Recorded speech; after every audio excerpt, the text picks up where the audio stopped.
Good morning students, कैसे हैं आप लोग। आई होप सब अच्छे ही होंगे। तो कल हम लोगों ने चार्ज के बारे में पढ़ा था और आज हम चार्ज के आगे देखेंगे कि चार्ज के बेसिस पर हम मटेरियल्स को कैसे क्लासीफाई कर सकते हैं। देखिए बेसिकली तीन तरह के मटेरियल्स हम लोग क्लासीफाई करते हैं on the basis of flow of charge, यानी कि आवेश के प्रवाह के आधार पर हम तीन तरह के मटेरियल्स की कैटेगरी में हम बांट सकते हैं जितने भी मटेरियल्स हैं। Number 1 conductor, number 2 insulator and number 3 semi conductor. अब कंडक्टर के बारे में बात कर लेते हैं।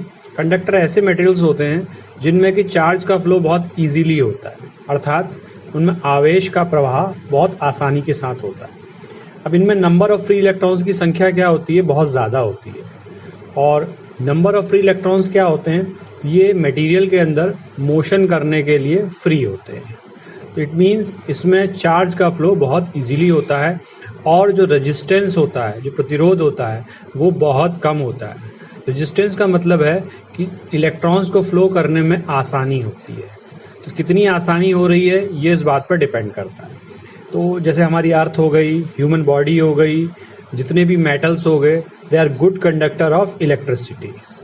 सेकेंड कैटेगरी आती है इंसुलेटर, जिसमें से इलेक्ट्रिक फ्लो ऑफ चार्ज जो है बहुत इजीली नहीं होता है, यानी ऐसे मटेरियल जिनमें कि आवेश का प्रवाह बहुत आसानी के साथ नहीं होता है, इनको हम इंसुलेटर कहते हैं। लाइक आप लोगों ने देखा ही होगा, कांच है, लकड़ी है, पोर्सलिन है, प्लास्टिक है, नायलॉन है, और ये अगर इनमें हम चार्ज फ्लो करते हैं या इलेक्ट्रिसिटी फ्लो करते हैं तो ये हाई रेजिस्टेंस क्या करते हैं, इम्पोज करते हैं। तीसरी कैटेगरी आती है जो in between conductor and insulator होती है। ये दोनों के बीच की कैटेगरी होती है, यानी इनमें ना तो बहुत इजीली फ्लो होता है, ना बिल्कुल ऐसा नहीं है कि इसमें फ्लो होता ही नहीं है। तो ये तीसरी कैटेगरी है semi conductor. Most of the electronic devices में हम सेमी कंडक्टर्स का इस्तेमाल करेंगे। तो सेमी कंडक्टर्स के बारे में हम आगे जो स्पेशली पढ़ेंगे सेमी कंडक्टर्स डिवाइसेस में, तो वहाँ पर हम इसको बहुत इलेबोरेट करेंगे। नेक्स्ट हम लोग इसके बाद बात करते हैं one of the fundamental law of electrostatic, it is coulombs law. Basically coulombs law जो है वो एक एम्पेरिकल लॉ है। एम्पेरिकल लॉ का मतलब है, ये देखा गया कि जब दो लाइक चार्जेस एक दूसरे के पास रखे गए हैं तो एक दूसरे को वो क्या कर रहे थे, रिपेल कर रहे थे, और जब अनलाइक चार्जेस रखे गए हैं तो वो एक दूसरे को क्या कर रहे थे, अट्रैक्ट कर रहे थे। तो ये जो रिपल्शन और जो अट्रैक्शन का जो फोर्स है, वो ये देखा गया कि उन दोनों चार्ज के मैग्नीट्यूड, उनके बीच की डिस्टेंस और उनके बीच के मीडियम की नेचर पर डिपेंड करता है। तो सबसे पहले C.A. कूलाम नाम के एक फ्रांसीसी साइंटिस्ट थे, उन्होंने इस फोर्स का जो अप्रॉक्सीमेशन वैल्यू है या जो वैल्यू है वो उन्होंने फाइंड आउट की और उसके बारे में एक लॉ दिया जिसको हम कूलाम्स लॉ कहते हैं। अब इसके दो मेन की पॉइंट्स थे, मैं आपको इलेबोरेट करके बता रहा हूँ। पहला की पॉइंट ये था कि अगर distance between two charges are constant या फिक्स्ड, अगर दो चार्ज के बीच की दूरी बिल्कुल स्थिर है, रुकी हुई है, यानी फिक्स्ड है, तो उनके बीच में जो अट्रैक्शन और रिपल्शन का फोर्स लगेगा वो उन दोनों चार्ज के मैग्नीट्यूड के प्रोडक्ट के डायरेक्टली प्रोपोर्शनल होगा। अर्थात अगर दो चार्ज है, अगर उनके बीच की दूरी हम बिल्कुल कांस्टेंट रख दें, यानी दूरी में ना कम करें ना ज़्यादा करें, तो उनके बीच में जो फोर्स ऑफ अट्रैक्शन या रिपल्शन जो भी लग रहा है वो उन दोनों चार्ज के मैग्नीट्यूड के प्रोडक्ट के डायरेक्टली प्रोपोर्शनल होगा। यानी अगर ये प्रोडक्ट बढ़ेगा तो ये फोर्स बढ़ेगा और अगर ये प्रोडक्ट कम होगा तो ये फोर्स कम होगा। सेकंड की पॉइंट है कि अगर हम चार्ज का मैग्नीट्यूड कांस्टेंट रख रहे हैं तो जो फोर्स ऑफ अट्रैक्शन और रिपल्शन है is inversely proportional to the square of the distance between both the charges. तो इन दोनों को अगर हम ज्वाइंट कर दें तो ये कॉम्बाइंड होके कूलाम्स लॉ कहलाता है। इस लॉ को हम इन्वर्स स्क्वायर लॉ भी कहते हैं क्योंकि इसमें जो फोर्स है वो डिस्टेंस के स्क्वायर के इन्वर्सली प्रोपोर्शनल होता है। तो इस बेसिस पर उन्होंने एक फॉर्मूलेशन दिया, जो फॉर्मूलेशन मैं आपको बता रहा हूँ। फॉर्मूलेशन में ये कहता है कि अगर दो चार्ज Q1 एंड Q2 हैं और एक दूसरे से r distance, small r distance पर रखे गए हैं, तो उनके बीच में लगने वाला अट्रैक्शन और रिपल्शन फोर्स ये डिपेंड करेगा कि चार्ज लाइक है कि अनलाइक है। आप लोग जानते हैं कि अगर लाइक चार्जेज होंगे तो रिपल्शन लगेगा और अनलाइक होंगे तो अट्रैक्शन लगेगा। F जो होगा, जो फोर्स को अगर हम F से डिनोट करें तो कूलाम्स लॉ ये कहता है F equal to 1/4 pi epsilon naught के, ये कांस्टेंट, इसके बारे में हम आगे देखेंगे। F equal to 1/4 pi epsilon naught के Q1 Q2 upon R square.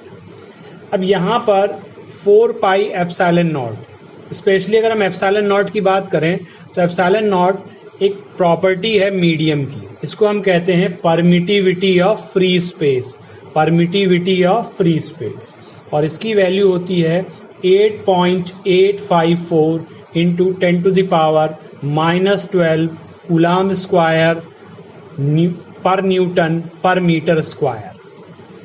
और जो K है, K जो हम कहते हैं ये डाइलेक्ट्रिक कांस्टेंट होता है, K को हम कहते हैं डाइलेक्ट्रिक कांस्टेंट।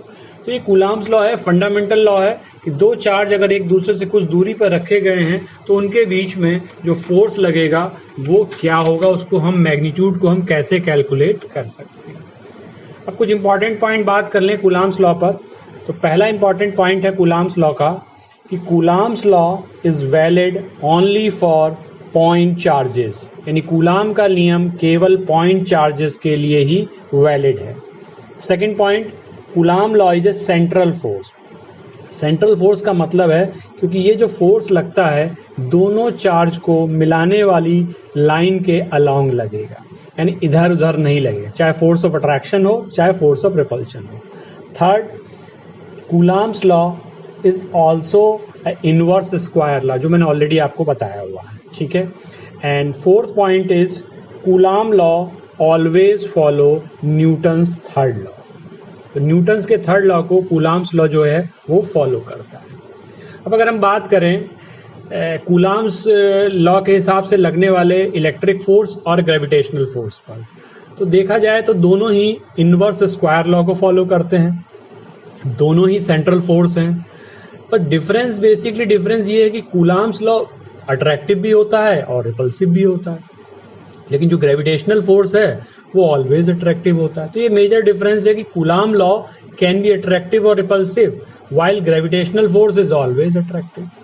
दूसरा बेसिक डिफरेंस ये है कि कूलाम का जो लॉ है उसके हिसाब से जो फोर्स लग रहा है वो उन दोनों चार्ज के बीच के मीडियम पर भी डिपेंड करेगा। लेकिन ग्रेविटेशनल फोर्स में हम लोग जानते हैं न्यूटन्स के लॉ ऑफ ग्रेविटेशन में के हिसाब से कि दोनों बॉडीज के बीच के मीडियम पर उस जो ग्रेविटेशनल फोर्स है वो इंडिपेंडेंट होता है, यानी उसका कोई प्रभाव नहीं होता है। तो ये दो बेसिक डिफरेंस है कूलाम्स लॉ और न्यूटन्स लॉ ऑफ ग्रेविटेशन। ये हम कह सकते हैं कि जो इलेक्ट्रोस्टैटिक फोर्स लग रहा है और जो ग्रेविटेशनल फोर्स लग रहा है उन दोनों में, और बाकी सिमिलरिटीज मैंने ऑलरेडी आपको बता दी कि same inverse square law follow करेंगे। बाकी अगर हम रिलेटिव मैग्नीट्यूड की बात करें तो कूलाम्स लॉ के हिसाब से जो इलेक्ट्रिक फील्ड लग रहा है, इलेक्ट्रोस्टैटिक फोर्स लग रहा है, वो वे मच अहेड है, मतलब बहुत बड़ा फोर्स होता है ग्रेविटेशनल फोर्स के मुकाबले। जैसे कि आप सब लोग जानते हैं कि इस दुनिया में 4 ही तरह के फोर्स काम करते हैं। Number 1 strong nuclear force, number 2 weak nuclear force, number 3 electromagnetic force, और नंबर 4 ग्रेविटेशनल फोर्स, जिसमें से ग्रेविटेशनल फोर्स सबसे वीक होता है, उसके बाद इलेक्ट्रोमैग्नेटिक फोर्स आता है, उसके बाद वीक न्यूक्लियर आता है, उसके बाद स्ट्रॉन्ग न्यूक्लियर आता है। तो आज की क्लास में हम लोगों ने कूलाम्स लॉ के बारे में डिस्कस किया और मटेरियल के बेसिस पर मटेरियल हमने क्लासीफाई किए कि 3 तरह के मटेरियल हो सकते हैं।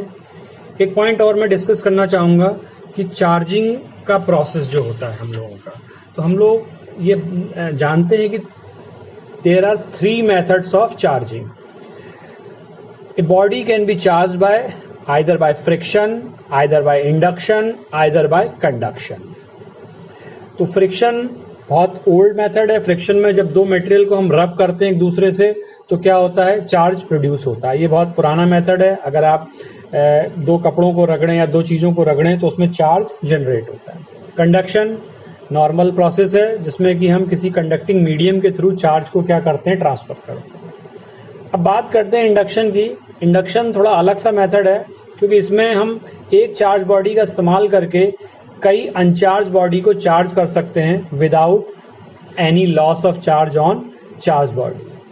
तो इस मेथड में प्रेफरेबल ये है क्योंकि इसमें नंबर ऑफ अनचार्ज बॉडी हम कितनी ही ले सकते हैं और जो चार्ज बॉडी है उस पर चार्ज कभी भी कम नहीं होगा। तो अगर हम देखा जाए कि charging by induction is a method in which one charge body can be used to charge any number of uncharge body without any loss of charge. तो इसमें हम इंड्यूस चार्ज जो होता है वो डेवलप करते हैं। तो 3 तरह के ये मेथड हो गए चार्जिंग के, फ्रिक्शन, इंडक्शन और कंडक्शन। आई होप ये क्लास आपको बहुत अच्छे से समझ में आई होगी। नेक्स्ट क्लास में हम लोग बात करेंगे इलेक्ट्रिक फील्ड लाइंस और इलेक्ट्रिक डायपोल के बारे में।